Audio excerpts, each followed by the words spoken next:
Welcome back to She's Probably Talking to Other Guys. I'm your host, Annie.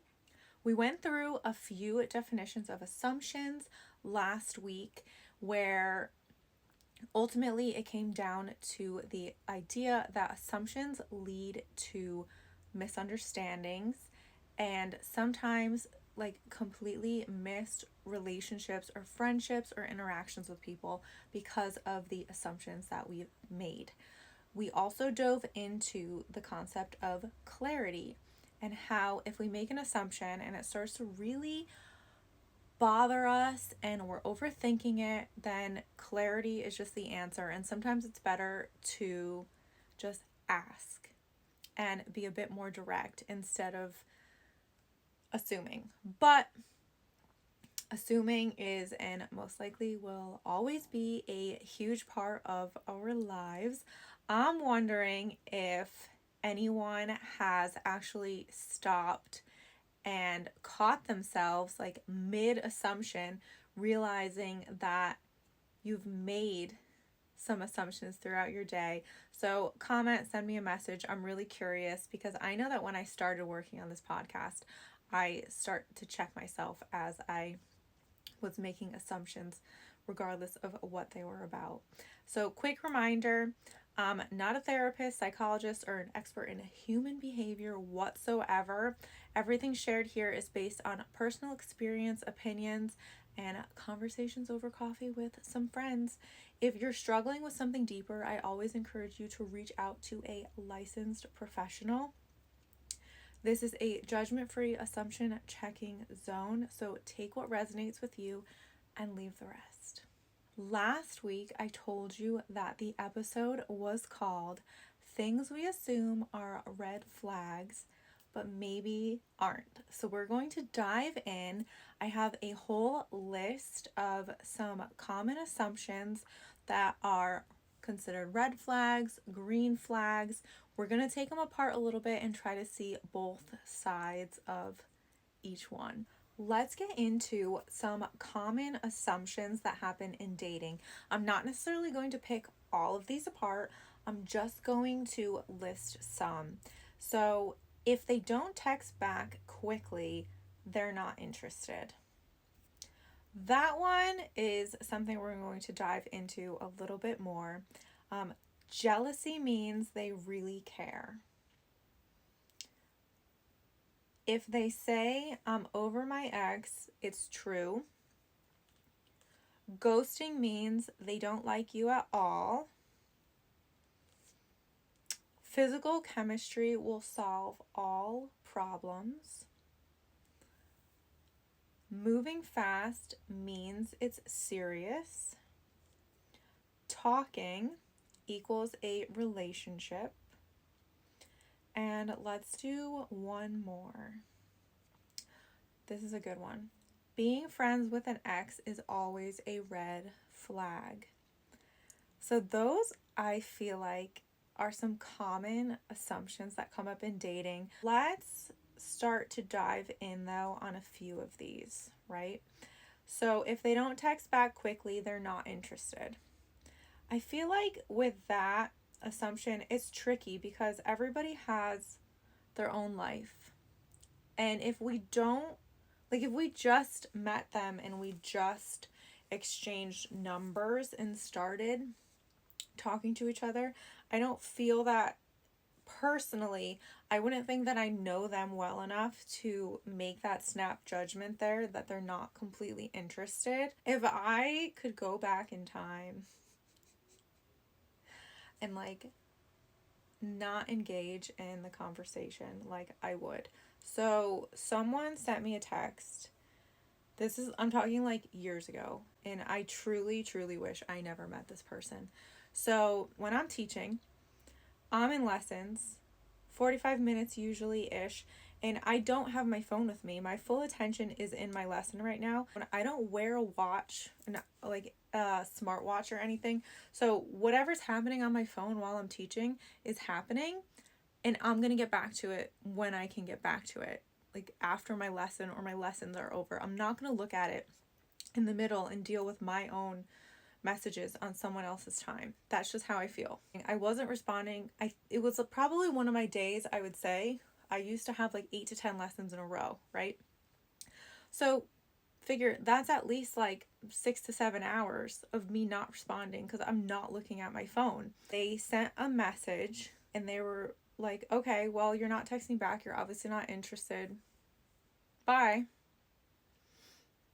So then when I was done, I was like, what gives? Like, I was busy. I couldn't text back. Whatever I replied, it was basically along the lines of like, I'm busy. Like, I couldn't respond. I was teaching, yada, yada, yada. I wish I never sent that text. That was literally like the concept, like just the idea of me responding now. I'm like, why? It was a blessing in disguise, actually, that they thought I wasn't interested, but then I had to open my mouth. I think that it's hard to know someone's life if you're just getting to know them. So I don't think that the texting back quickly has anything to do with it necessarily. Maybe it does, but I don't know. So ghosting means they don't like you at all. I don't really feel I feel that everybody has a different explanation for why they ghosted. And sometimes I don't know that people ghost on purpose or think that they are. So I think that like they don't like you at all is a bit of a stretch. Maybe it just like wasn't the right time. Maybe they just like weren't feeling it and they were too shy to tell you. I think that there's a lot that goes into it when it comes to ghosting. And again, this could literally be like a whole episode all in one. But I think that that's a common assumption in dating, especially like, I mean, when you get ghosted, it sucks, especially if you like the person. But I think that there's so many reasons, and maybe that's a blessing in disguise if you've been ghosted. It just wasn't meant to be. I'm a big believer in what's meant to be will be. Talking equals a relationship. I think that that's like a hard line there because obviously, like, you don't want to feel like you're competing with other people, right? When you're trying to get to know someone, you want to know if you're the only one. I think that there's like, I mean, maybe some people thrive on competition, but I'm someone where like I don't want to be like having you sit there and decide like between a bunch of people. That's not my thing. But at the same time, I think understanding that talking to someone and getting to know someone doesn't mean that you're the only one like forever during that talking period. I think that it's still like exploring. That's a hard one because I feel like there's a line and everybody has like their own stance on where that is. But like I'm not going to be in competition with people that like try to get someone's attention. Not my vibe. This segment is called the Red Flag Hall of Fame. We are going to discuss some common red flags, some assumptions that are made based on red flags, and maybe how some of them can actually be turned into a green flag, because I think that, again, back to the word clarity, we can easily, well, not necessarily easily, but with some bravery, we can ask a direct question and try to get a direct answer. So let's do some common red flags that can be found in a potential partner or a partner.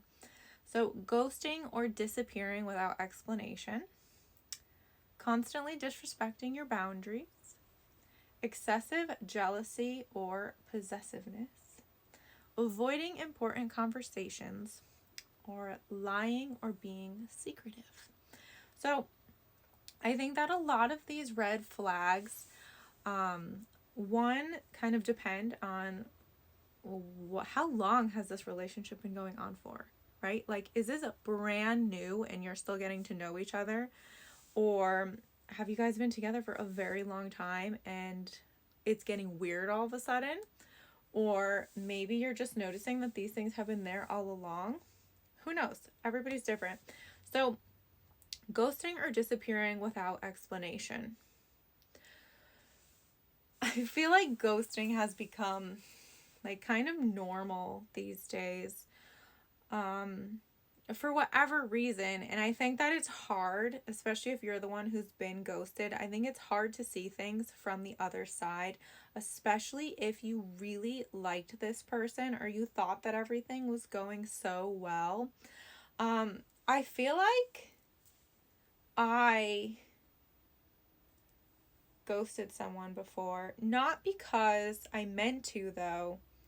I'm not making an excuse for myself. Just like thinking back now on the situation, I wasn't really ready to go out with this person or just like anyone in general.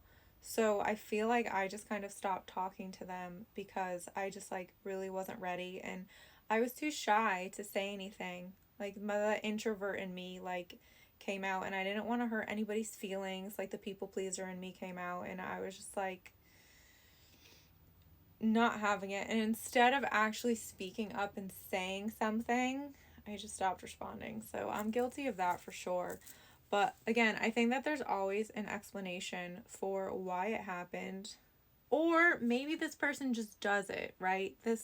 They could just be like a serial ghoster who does this. So you never really know. But disappearing without an explanation, I don't know, disappearing sounds a bit more mysterious than ghosting. Disappearing sounds like something shady happened. So that's definitely a red flag if it's like shady disappearance. Constantly disrespecting your boundaries. I feel like this one is all about clarity. Like if you've already told this person numerous times that they're disrespecting your boundaries or that they're like crossing the line, and you've already been like abundantly clear about it, that's definitely just like a red flag. If this is a new relationship and you haven't even talked about it yet or had a conversation about it, like, or actually spoken up about things that bother you, even if they're just like little tiny things, I feel like that's just normal until you talk about it. Excessive jealousy or possessiveness. So I'm a Sagittarius. We're a fire sign. We're very spicy. We say a lot of things and kind of think about it later. We're also very blunt and like brutally honest, but not with bad intention. I think that's kind of one of the misunderstood things about my sign, is that it's not a bad intention when we say something. It just comes out very blunt. So my point in saying this is like, I need somebody who's going to trust me like 1,000,000%. Because when I tell you that like I'm only seeing you and I'm only interested in you, like I mean it. So if you start getting possessive because I'm hanging out with like some of my guy friends who are clearly friends, like that's when me personally, I would get really irritated with like the jealousy and the possessiveness of it. I know that some people like that, and again, to each their own.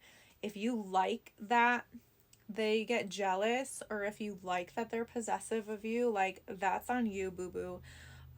So again, I think that these are all so like individual based on what everybody likes.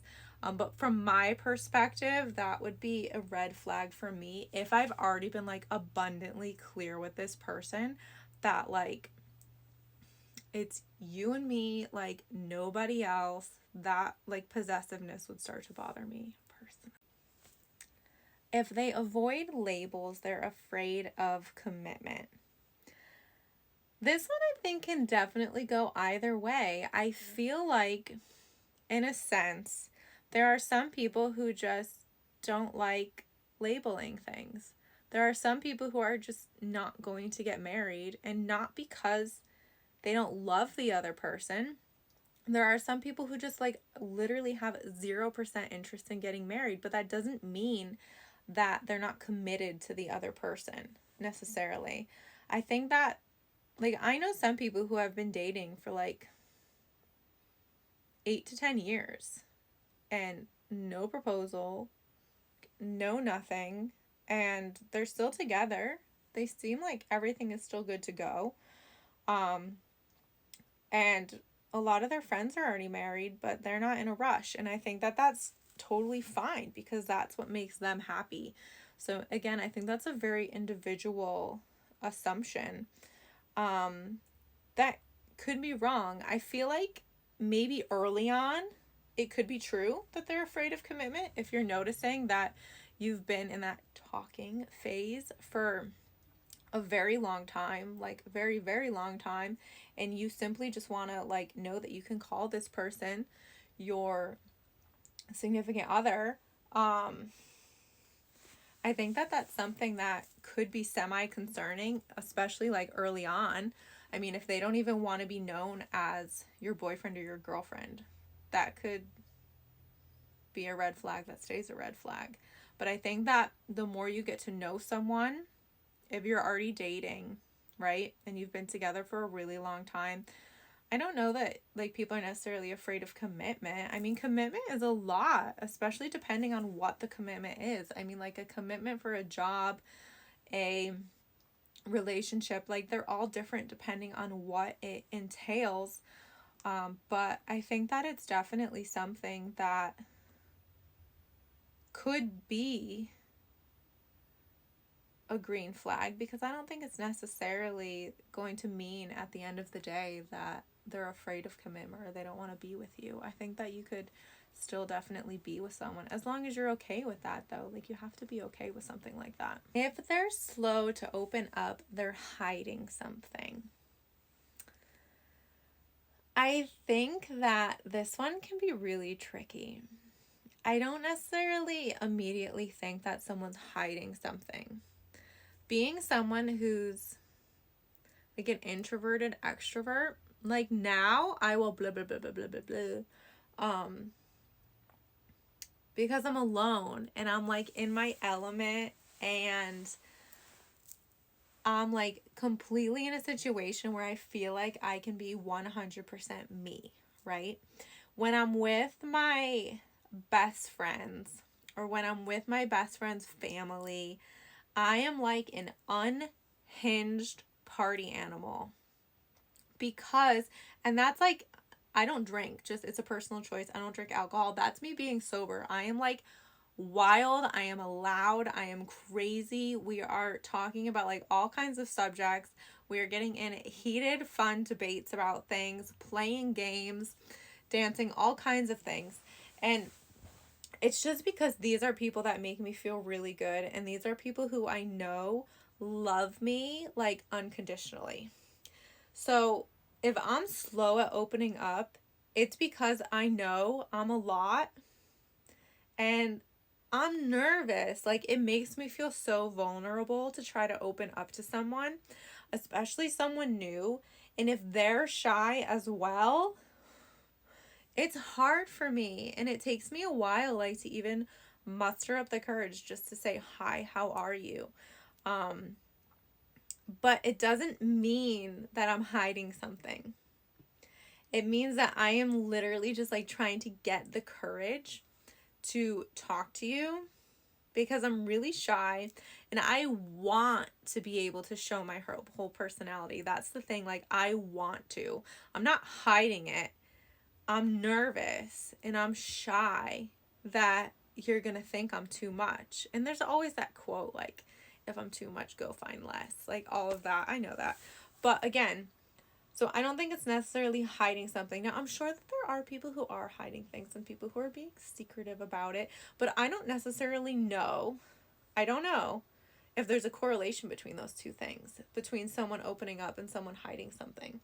Because I do think that it's highly possible for someone to be super open or appear to be super open and then be like completely hiding this whole other side of them that you didn't even know existed or had no idea it existed.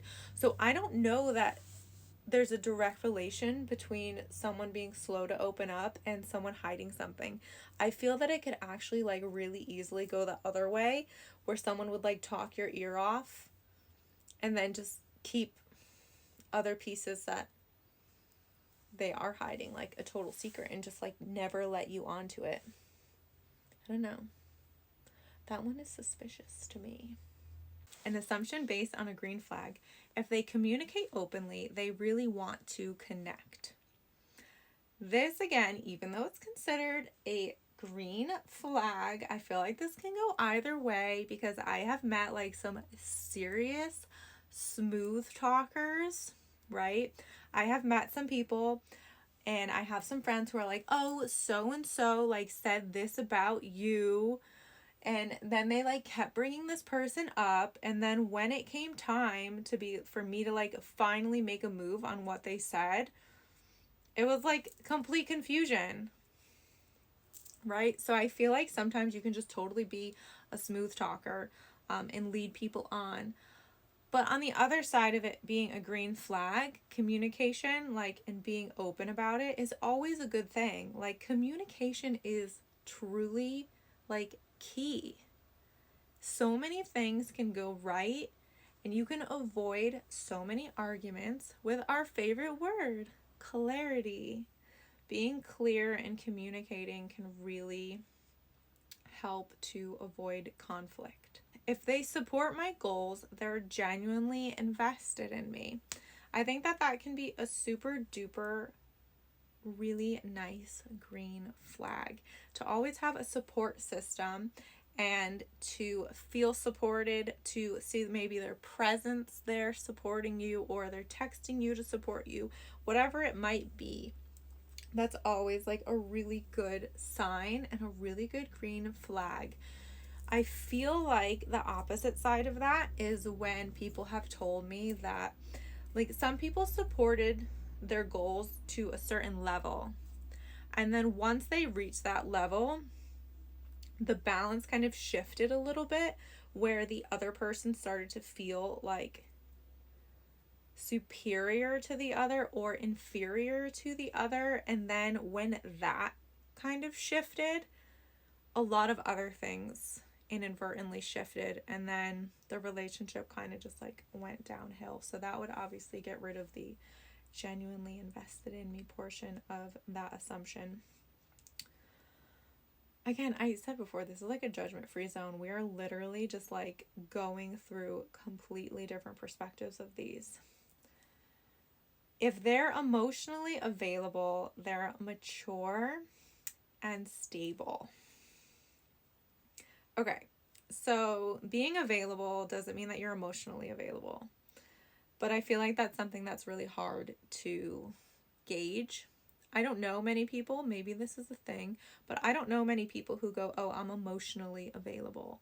I feel like personally that's something that I found out, whether they were or weren't, like later down the road, and I do wish I knew earlier.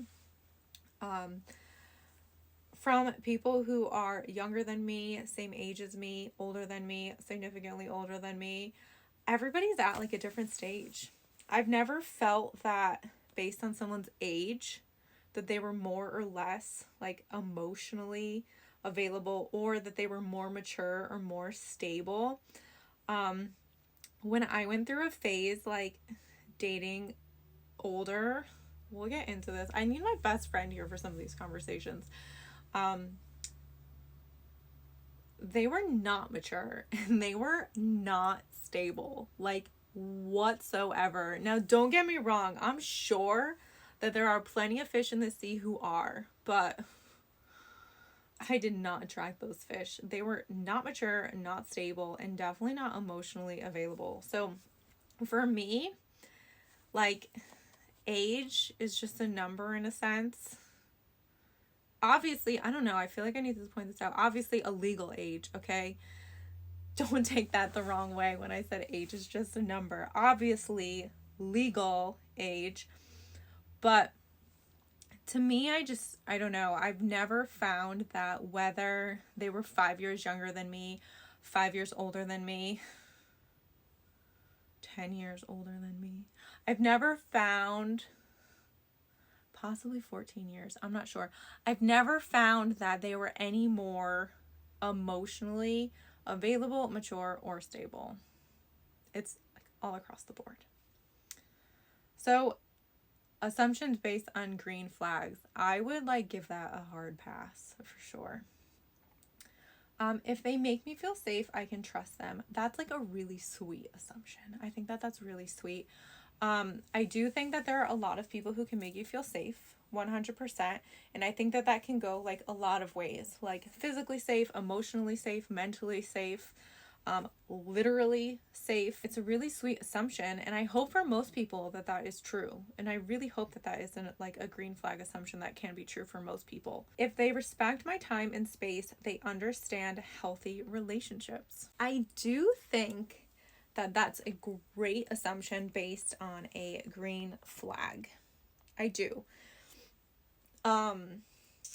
Because a healthy relationship is like the goal for most people, right? Again, to each their own. But having like someone who respects your time, they respect your space, that's amazing. I love that.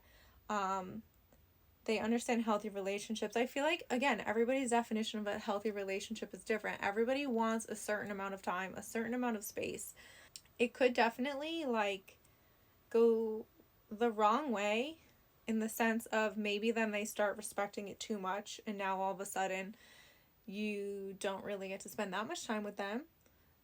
But again, I feel like that's more of a conversation that needs to be had for the clarity, that word again, of what's actually going on, right? So like if they're respecting your time and your space and then they think maybe that you want more but you don't, then you just have to have like a conversation with it about it. But that overall sounds like a good assumption to make based on a green flag.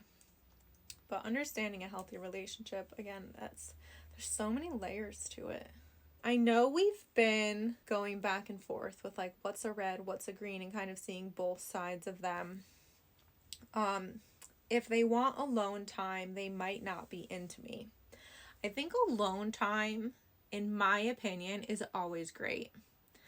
I think that there are people who really need their space in order to always show up as their best self. And even though you might be together for a while, or maybe this is new, I know that I'm someone who like needs to recharge, right? So maybe like you can be in the same room as me, right? But I'm going to sit here and I'm going to sit here for hours, like being silent, just doing my thing, right? And that doesn't mean I'm not into someone. That literally means like I need to recharge my batteries and like get myself back together again for whatever reason. Maybe it was like a really rough day, or maybe I've just been overthinking way too much, whatever it might be. I just think that, again, there needs to be a conversation about what you want and what the other person wants and what you guys are both okay with. So again, wanting alone time, I can vibe with that. And sometimes I get that that can be taken offensively by the other side.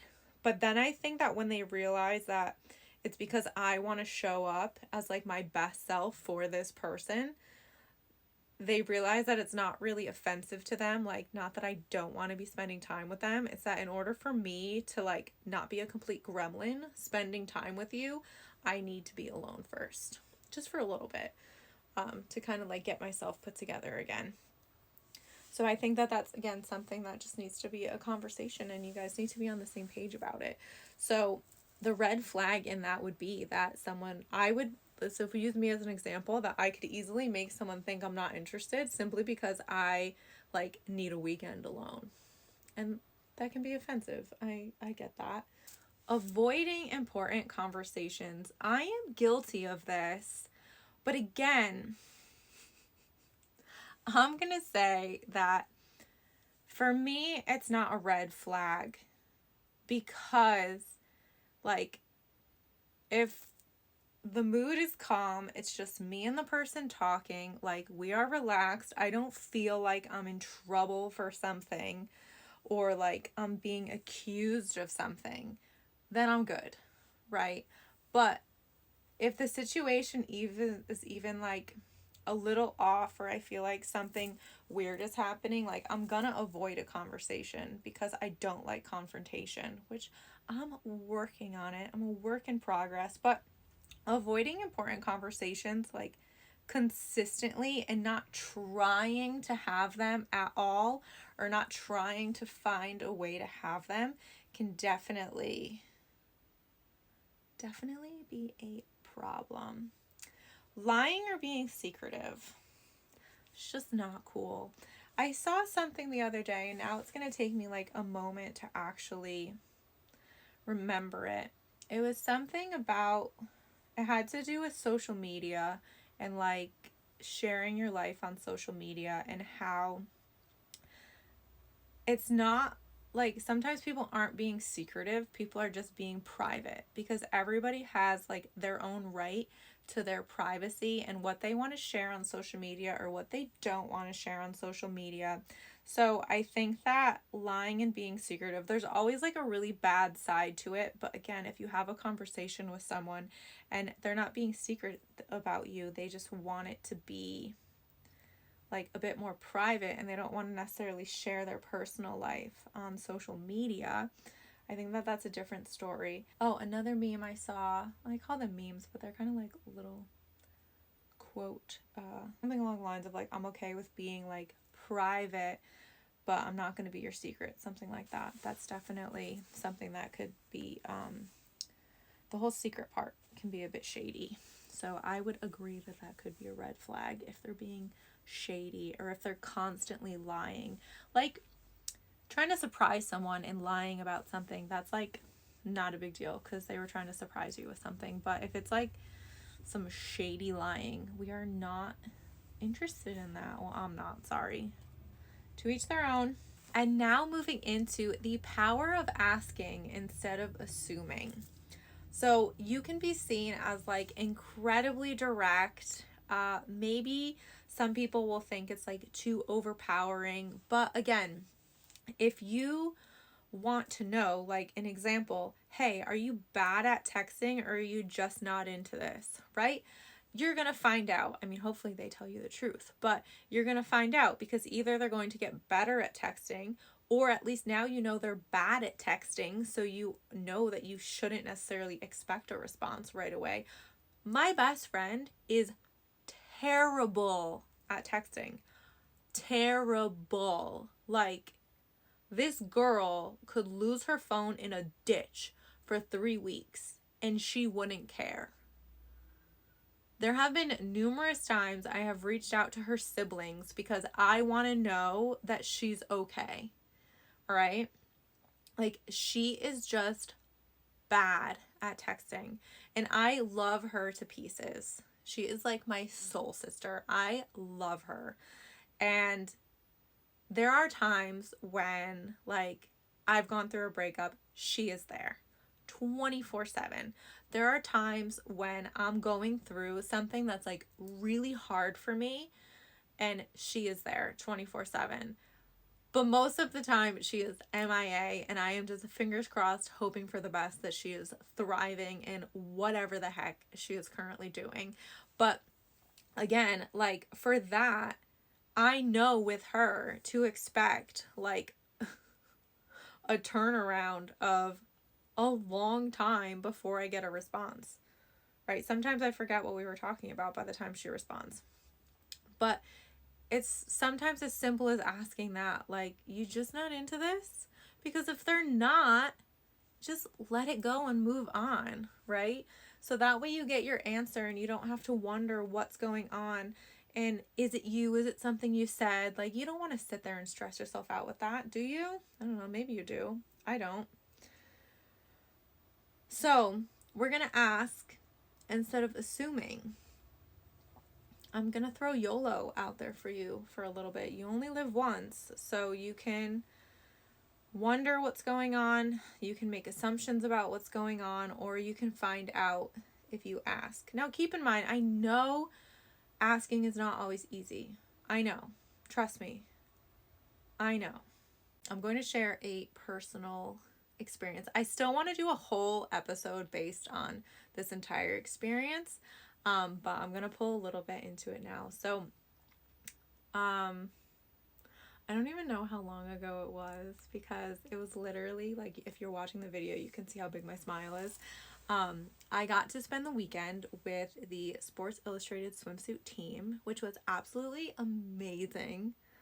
I felt like, being a shy person and being more of an introvert, I felt like it was a moment for me where I made friends very quickly. I opened up much faster than I ever usually would. So for me, it was like a whole learning experience as well. So again, I'm going to try to get to the point, and then I'll save the rest of this for later. I was in the audience of a live podcast taping, and Xandra was there. I believe Brooks Nader was there. I'd have to rewatch the video and actually go through my photos to be 100% certain. But I know Xandra was there, and I know that Brooks was there for sure. So the question was basically like, it was a little game called Sink or Swim, where sink, like no way, swim, yes way.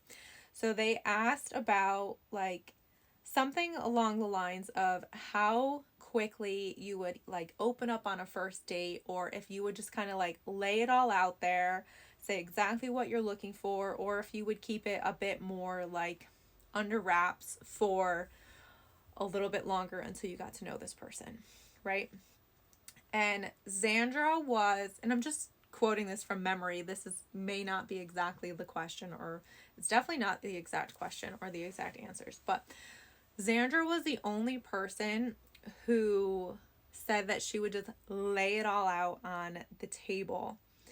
And I have to say that I actually like am in the phase where I 100% like would agree, and I would put my paddle up to swim with Xandra, because for me, I just feel like there's been so many misunderstandings and just so many silly things that have happened in previous relationships, where I would want to like kind of lay it all out, like I can't talk, lay it all out on the table. So for me, I feel like the clarity helps me as an overthinker. Now again, I would be slightly hesitant in like the reaction of someone like receiving what I'm saying, like just being like, I'm gonna put it all out there, okay, like you tell me, like yay or nay kind of thing. But again, at the end of the day, I think it has to go with, is this your person or not? Because if they are, then they should in theory respond well to you just laying it all out on the table. So I thought that was really interesting that she was the only person who would kind of lay it all out there. Like I totally would at this point. And I think that her and I think we're different generations. I'm considered a millennial, and I believe she is, I think she's like 24 maybe. I'm not sure. She's gorgeous. She's amazing. But I agree with her. And I would totally just like lay it all out there for the sake of clarity, because I'm an overthinker. And I know that I would sit there and I would wonder, ooh, but like when it comes time for this person to join me at my best friend's house and see how like absolutely unhinged I can be with my people, are they still going to be there? Right? And be like, that's my girl. So for me, I'm all down to be clear as possible, clear as day, being yourself. I think that at the end of the day, you're going to attract what's meant for you, and in order to do that, you need to be yourself. And it's hard because of whether you're nervous or you want to fit in. And I just think that the more experiences that I have, I've attracted much better circles by being myself than being who people wanted me to be.